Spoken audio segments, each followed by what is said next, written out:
I don't think, you know what, I look at data. Data is our new electricity, right?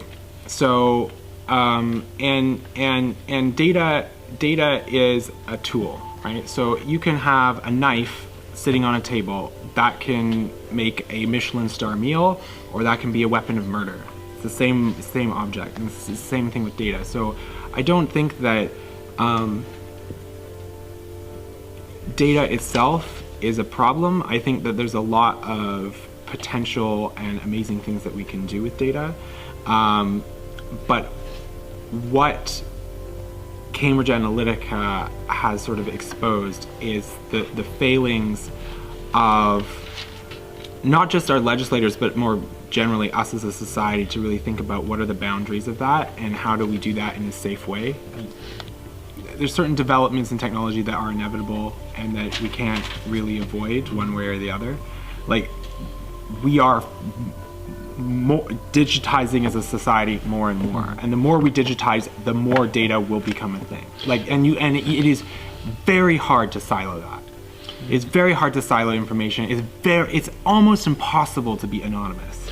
This is the thing also, like there's not a dichotomy between private and public, right? It is a spectrum.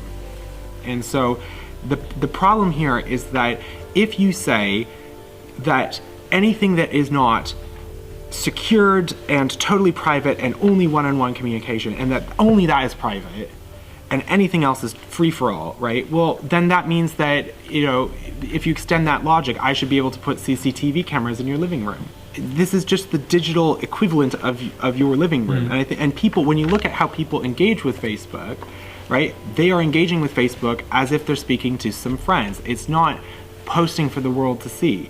Even if they, and even if they don't go and check, you know, the default privacy settings and make everything, you know, not public, they might, just because they don't realize that, doesn't mean that you should, you know, respect that reasonable expectation that there's a certain degree of privacy, you know, in what people are posting.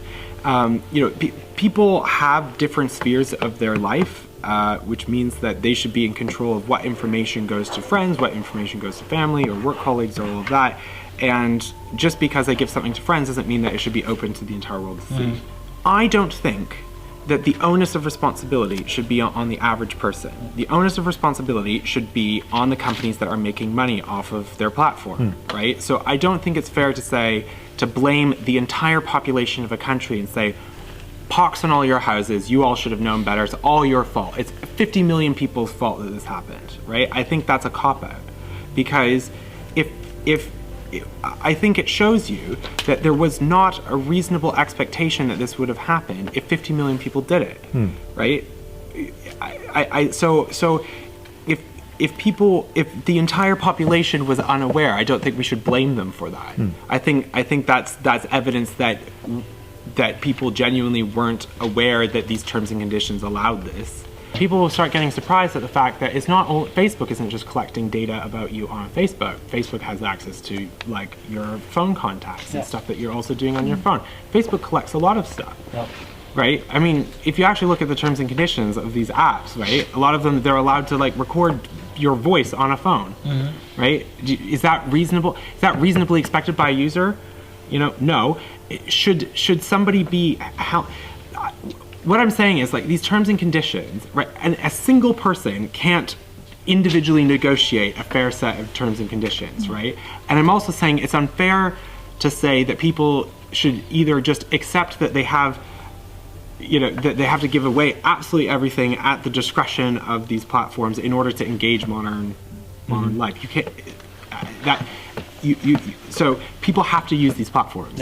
You know, you can't get a job now if you don't have LinkedIn, right? You can't function, you can't get a degree if you can't use Google, right? You physically cannot get through life without using these platforms. So because modern life requires you to use these platforms, what I'm saying is that the onus should be on these platforms to exercise a proactive duty of care to its users.